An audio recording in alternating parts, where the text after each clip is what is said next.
Let us now proceed to our next lesson for varieties of public speaking. We are done with the informative speech. We're also done with the persuasive speech.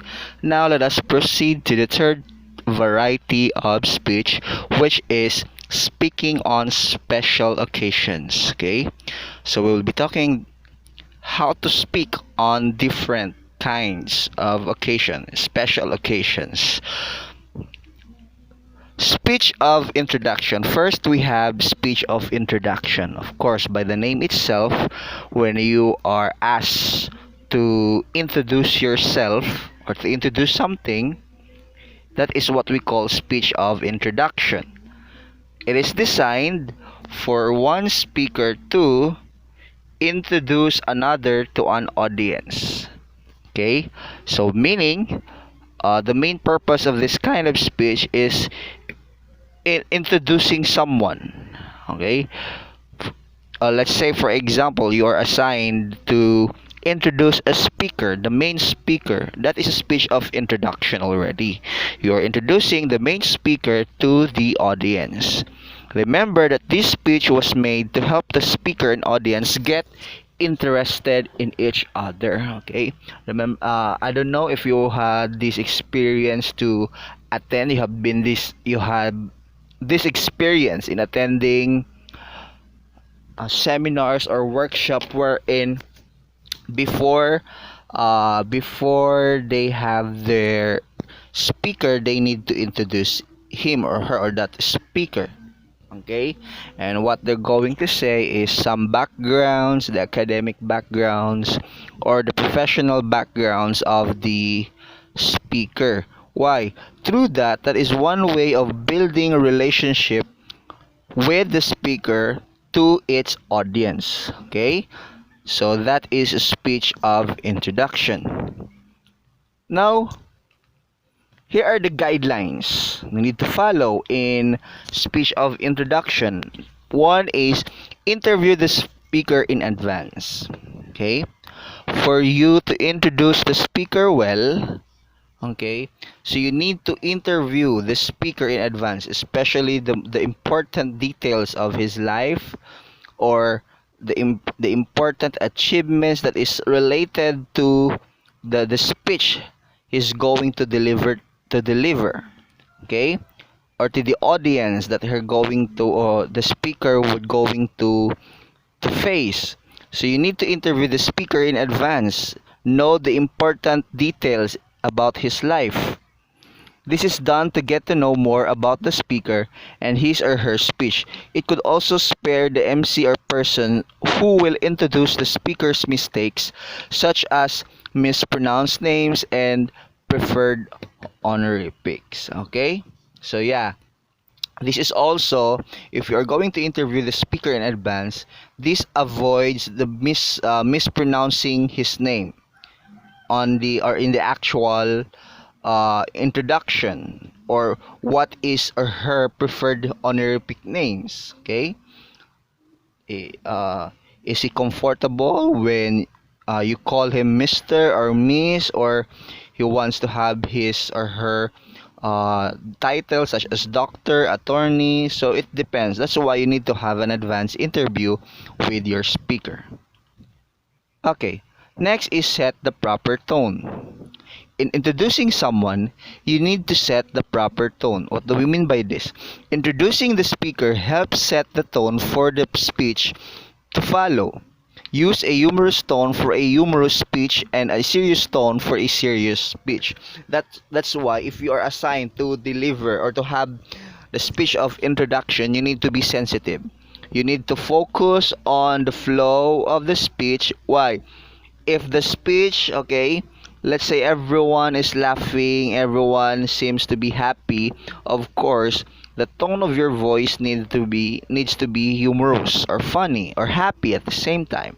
Or if let's say if the speech within or between the speaker and the audience seems to be serious, you needs to be serious also. Okay, so that is setting the proper tone. Don't be so rude when everyone is laughing and you're not. Or let's say everyone is serious and you are giving your joke, okay?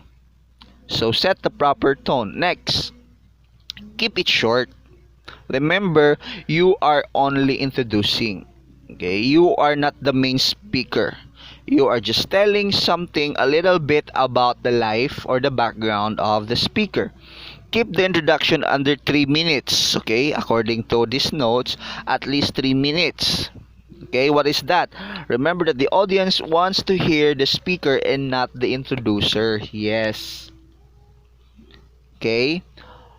Again, the main purpose of the speech of introduction is because you want to show the audience that the speaker in front of them is somewhat credible, is somewhat, let's say, she or he has the credentials.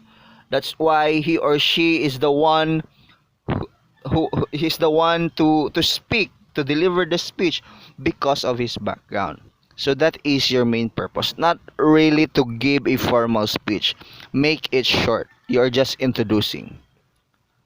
Avoid exaggerations. Okay, what do we mean by this? Do not exaggerate the speaker's abilities or credentials. Yes. Okay, but then again, if it is all on his, let's say, on his credential, that is really him.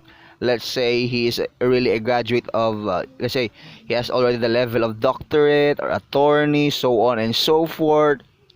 Okay, again, that is not exaggerating. What do we mean here is that you are exaggerating what he can do, okay, or exaggerating the titles, okay, or exaggerating the background of the speaker. This will build up unrealistic expectation in the audience and would result in an anxiousness on the part of the speaker as they are pressured to live up to the excessive praise. Yes, that's true. Okay, do not avoid exaggeration, because of course, if you exaggerate the background of the speaker, the audience will expect a lot. Okay, it gives pressure to the speaker because of how you present, how you introduce him to the audience. At the same time, it also gives the audience expectation to expect a lot from the speaker, that if the speaker will fail to meet that expectation, you will disappoint them. That's why avoid exaggeration. Okay, next is, after speech of introduction, we have speech of presentation. What is the difference between speech of introduction and presentation? It seems to be synonymous. You're introducing, you are presenting. Okay, but here's the difference. A speech of presentation is an address designed to present an award or honor formally. Okay, so this is what the awards night, a body, a giving awards giving body is doing. Let's say the FAMAS, the Oscars. Okay, when somewhat they going to present an award to an individual. Okay, and they use some honorific titles. Okay, as long as the speech is about presenting or giving an award to someone or honoring someone formally, that is a speech of presentation. Like for example, after the after the delivery of the main speaker, after that, of course, you're going to award him or her a certificate. Okay, so that certificate is the way you present it is a speech of presentation. Okay, let's say for example, okay, this is hereby awarded to, okay, for his unselfish effort, so on and so forth. Okay, so that is an example of speech of presentation. This type of speech should contain the following elements. Okay, and what is that? First, background information that would help the audience understand the purpose of the award. First is, you need to explain to the audience why are you giving that kind of award. Okay, why are you giving this best actress, or let's say most let's say, what else?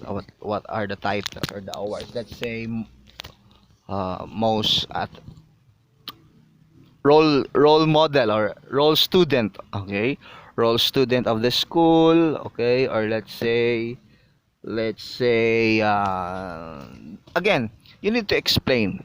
You need to explain why are you giving those award, like for example, yeah, the role model of the year. Let's say you have the award, the role model of the year, role model student of the year. Okay, so you're going to explain that you're doing that to encourage the students, okay, to be a good example, a good role model. So that is giving the background information about the specific award. Number two, you need to have the criteria used for selecting the recipient. Okay, why is the person deserve to receive the kind of award or to be the recipient of the award? So you have the criteria. Let's say you base you have you have chosen the recipient based on this category because of his action or voting. That's it. So he is the one, he's the deserving, he's the most deserving candidate for the award. And last is the achievements of the recipient. Okay, so it is about the person itself. Why did you choose him? Okay, number two, what are the criteria, okay, that you chose, that you use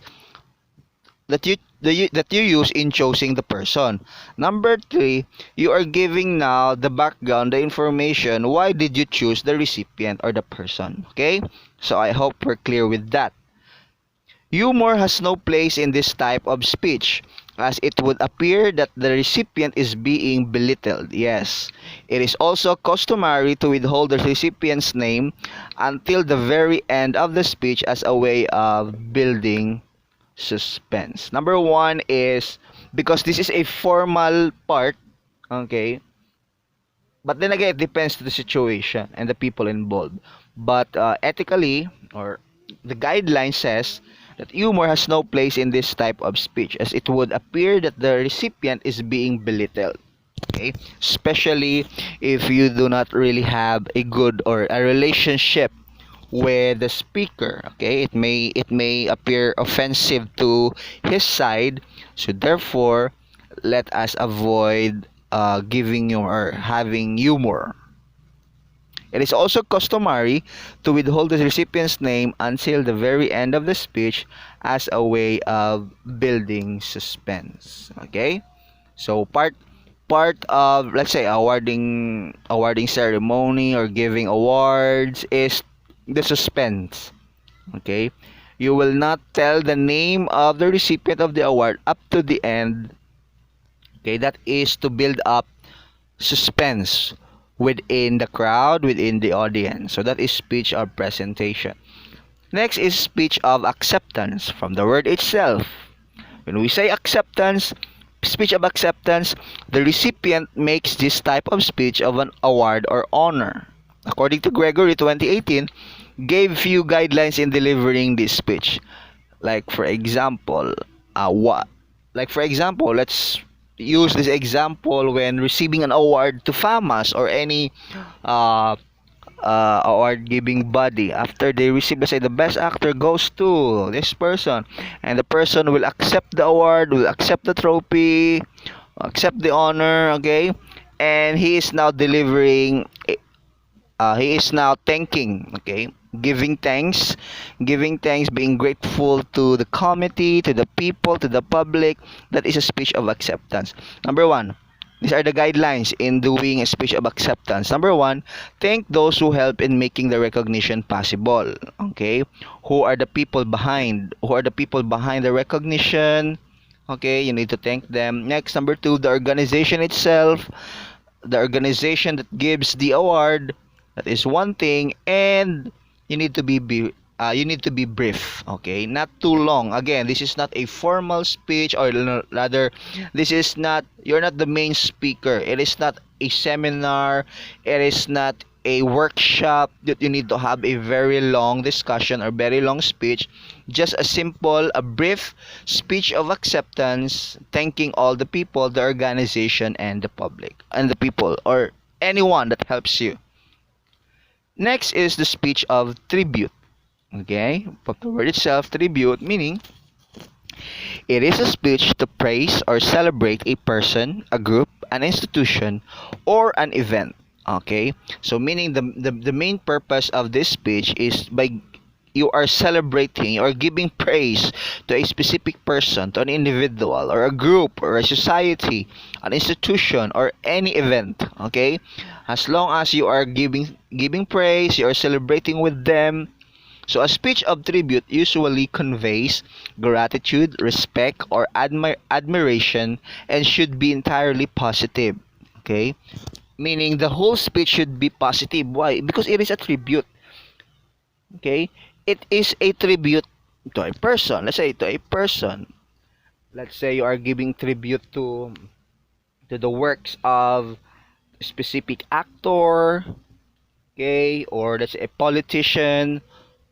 If you are giving a tribute, of course, definitely you are only telling or sharing the positive deeds, things that why you are the positive things about the person or even the group or the organization. Okay? Again, speech of tribute, you are praising and celebrating. Next. Okay. For speech of tribute, under that is we have the wedding speeches. Okay, because under the speech of tribute we have also one way of giving tribute is example is wedding speeches. Example of tribute, speech of tribute are the speeches in a wedding done after the formal ceremony and signals the onset of the reception. This speech wishes the new couple health and good luck in their marriage. Wedding speeches are usually ended with a toast. Now, again, this is under speech of tribute. You are now giving a tribute to the newlywed couple. Okay, you are wishing them a good luck in their marriage, a happy married life. Okay, so you are wishing them success, happy family, success in the future.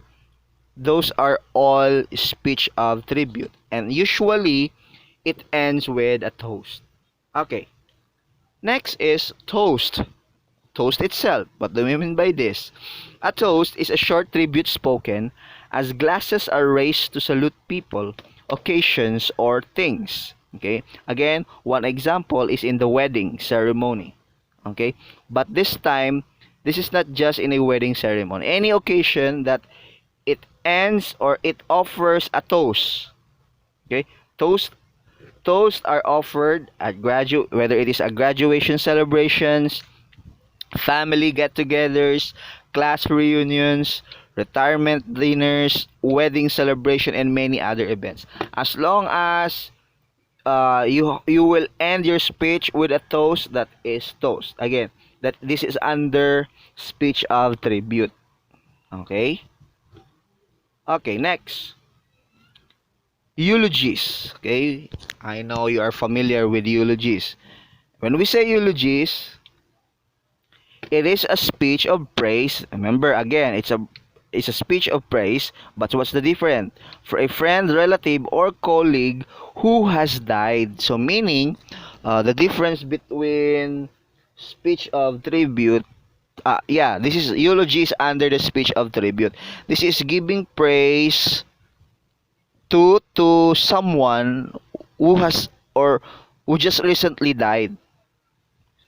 Okay, one should keep in mind that a eulogy should focus on the significance of the person's life and deeds rather than a mere recital of biographical facts. Okay, no need actually in eulogies class, no need to tell, okay, the place of birth, okay, the school the person attended. No, you are not focusing in the biographical facts, but rather you are focused on the things or the deeds for in the person's life, or the deeds that he did, okay, while he or she is still alive. It should be dignified, but appropriate humor can also be used to share fond memories of the deceased. Okay? This is dignified. Why? Because this is, you are giving respect. For the very last time, you are giving respect to a person who died, and at the same time, it is a respect also to the family who are lamenting for their loved ones. But then again, if you are too close enough, you can have humorous speech. You can add some humor to your speech. Make sure just be sensitive with the emotions of the family and the people around you. That is eulogies. Again, eulogies are the messages that we give, the speech that we give when someone recently died. Okay? You are appreciating the life of the person when he's still alive. Next is, let's proceed. So we're done with the different types under the speech of tribute. Now let's continue. Entertaining speech. When we say entertaining speech, from the word itself again, it aims to provide amusement or diversion for the audience. It can be given in any setting, but it is often given after a meal, hence called after dinner speech. So meaning, class, the other term, or the you can also call entertaining speech as after dinner speech. So meaning, this is to provide amusement, okay, diversion, not really to make someone, or to make the audience laugh, okay, or happy, okay, but then again, to give amusement, okay, and diversion. When we say diversion, while waiting for the next part, okay, you can have this to let your audience be entertained. An entertaining speech can contain a few elements of persuasion and information. That's it. Not literally that you need to be happy. Let's say, not really that you need to have a comedic act. Okay, a funny act just to make your audience entertained. No, you can have these elements such as persuasion and giving information. Okay, let's say you're waiting for the next part of the program. Okay, and let's say there's a technical problem, so you can have that time, that dull moment, you can get that to deliver entertaining speech, meaning you are going to persuade the audience, or you can give information. However, the primary goal is not to persuade or inform, but to create an enjoyable experience for the audience. Okay, yes, that's true. Though this is again, this is entertaining. The main purpose of this is not to inform or to persuade, because that is another thing. Okay? We have the speech of speaking to persuade, speaking to inform. But then again, this is just to again, to fill those dull moments, so that your audience would not get bored. Okay? At the same time, even in that dull moment, that dull moment also can be an enjoyable experience for your audience. So that is entertaining speech. Now, here are some techniques for entertaining. So these are the strategies that you can apply, the methods that you could apply for entertaining speech. Among the few techniques to entertain the audience are injecting humor using funny anecdotes. Yes, you can use funny stories, okay, funny illustrations, but it doesn't mean that everything would be a funny or humorous act. No, not really, but you can still use examples and quotation and amusing narratives. You can also give an examples of quotations or amusing narratives. Okay, listed below are the tips on how to inject fun in an entertaining speech. Okay, number 1, use humor only when it is appropriate. Just like I told you a while ago, it doesn't mean that you need to really think or deliver a joke. No, not really. But you need to be sensitive that the program the jokes, yes, the joke, also the humor that you're going to give or to deliver is somewhat appropriate to the occasion. Okay, to the occasion or to the program itself. Next, tell jokes at your own risk. Okay, so meaning, let's say if you are going to deliver a joke and somebody might be offended of your joke, that is, you need to be responsible of that, and do not let the person be mad at the organization, or let's say at to your organization, maybe to someone who hire you. Meaning, you need to be responsible with your jokes. That's why tell jokes at your own risk. Next is we have use low key humor.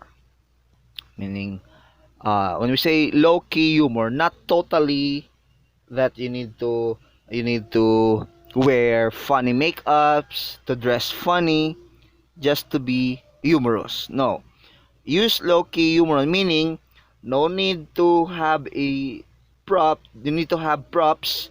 No need to prepare much, but then again, still it is humorous. Okay, meaning these are humor that somewhat uh not really not really you are not really preparing that much for it.